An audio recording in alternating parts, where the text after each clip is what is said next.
அதெல்லாம் அந்த பத்திரிகை கொடுக்க வரும்போது கேள்விப்பட்டேன். அவ்வளவு சோதனை பண்ணினாலும் பகவான் நமக்கு அனுகிரகம் பண்ணுவார்.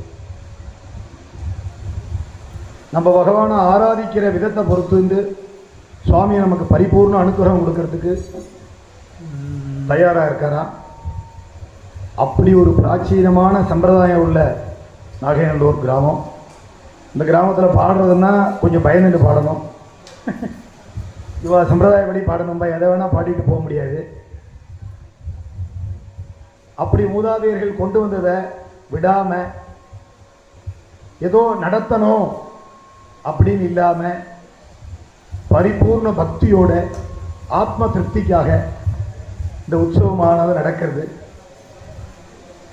பகவானை பிரதி வருஷம் ஆராதிக்கிறதுனால என்ன நமக்கு பலன்? ஏதோ வருஷாந்திர கிரமங்கிறதுக்காக நம்ம உற்சவம் பண்ணுறோம் அப்படின்னு நினச்சிக்கப்படாது. பகவானை ஆராதிக்க ஆராதிக்க நம்ம குடும்பம் குதூகலமாக இருக்குமா, நித்திய கல்யாணமாக இருக்குமா. பகவானை எப்படி ஆராதிக்கிறோமோ அப்படி வச்சுப்பாரோ நம்ம குடும்பத்தை. இந்த கிராமத்தில் எல்லாரும் திருப்பி பழைய பிராச்சீனபடி கிரகங்கள் அமைச்சு எல்லாரும் வரணும்னு ஆசைப்படுறாங்கன்னா அதுக்கு ராமனுடைய பரிபூர்ண கிருபை. நம்ம நினைச்சா ஒன்றும் பண்ணிட முடியாது. ராமன் மனசில் நினைச்சு என்ன நம்மளை ஒரு கருவியாக பயன்படுத்திக்கிறான்.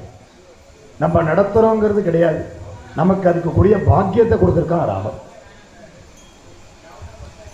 ஒரு கல்யாணத்தில் ஒருத்தர் இண்டிவிஜுவலாக கல்யாணத்தில் கூப்பிட போனோம்னா என்ன கிழக்க நின்று கூப்பிட்டான் வடக்க நின்று கூப்பிட்டான் அப்படின்னு ஈகோ வரும்.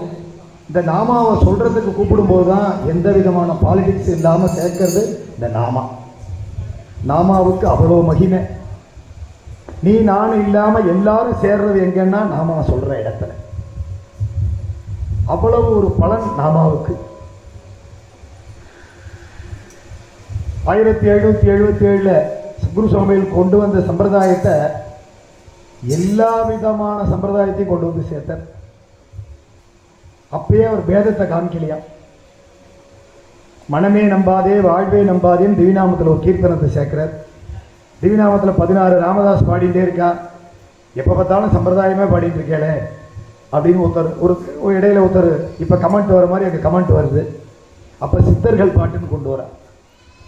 அப்போ வேதநாயகம் பிள்ளைன்னு ஒரு கிறிஸ்டின் மனமே நம்பாதே வாழ்வே நம்பாதேன்னு ஒரு கீர்த்தனத்தை பாடுறார்.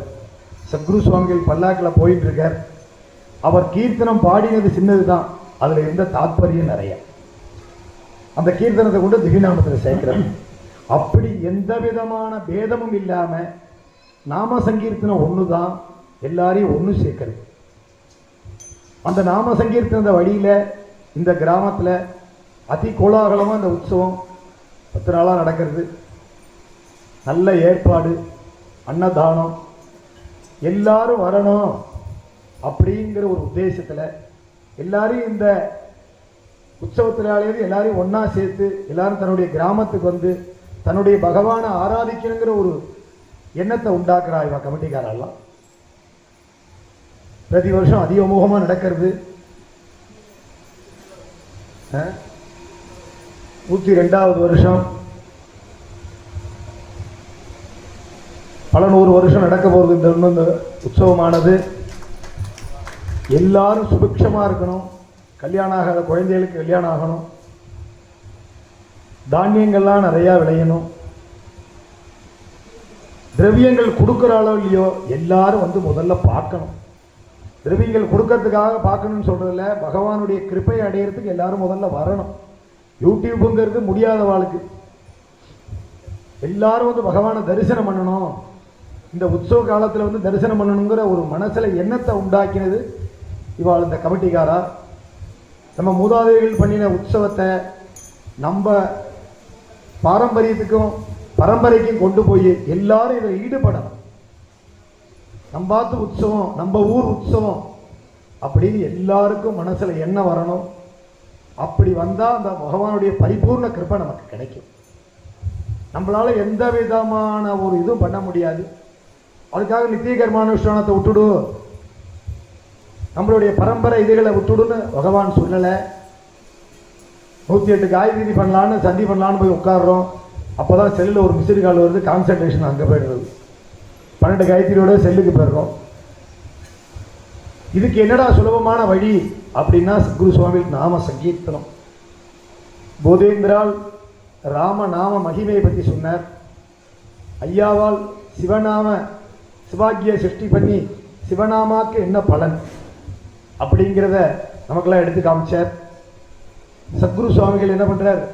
வாக்குல ராமநாமா, ஹிருதயத்தில் ராதாகிருஷ்ணன், நெத்தியில திரிபுராங்கிதம், சிவவிஷ்ணு பேதம் இல்லை அப்படிங்கிறதுக்கு ஒரு மகான் எடுத்து காட்டினார். மகானை நம்ம நேரில் பார்க்க முடியலையே, நேரில் பார்க்கலையே அப்படின்னு தாபம் பண்றதுக்கு என்ன, தாபத்தை நிவர்த்தி பண்றதுக்கு என்னன்னா அவர் பண்ண கீர்த்தனங்களை நம்ம ஸ்மரணம் பண்றதே அவளுக்கு நம்ம பிரதிபலன் பண்ற மாதிரி தான். அவளுடைய அனுகிரகம் நமக்கு பரிபூர்ணமாக கிடைக்கும். இன்னும் பல 100 வருஷம் இந்த உற்சவமானது நடக்க போகிறது. கமிட்டிக்காரெல்லாம் திட ஆரோக்கியமாகவும் பலவிதமான சிரமங்களையும் கடந்து பகவானை ஆராதிச்சு எல்லாரும் பரமக்ஷேமத்தை அடையணும். எல்லாரும் வந்து தரிசனம் பண்ணணும். நம்ம ஊர் உற்சவம்னு எல்லாரும் ஒரு 10 நாள் ஒதுக்கி நம்ம ஊர் உற்சவத்துக்கு நம்பாத்து உற்சவம்னு வரணும். அதுக்கு ராமனுடைய பரிபூர்ண அனுகிரகம் உங்களுக்கு எல்லாரும் கிடைக்கணும்னு சத்குரு சுவாமியில பிரார்த்தனை பண்ணிட்டு எல்லாரும் வந்து கலந்துக்கணும்னு எல்லாரையும் உங்களை பிரார்த்தனை பண்ணிக்கிறேன். ஜானகி காந்த ஸ்மரணம். ஜெய ஜெய ராம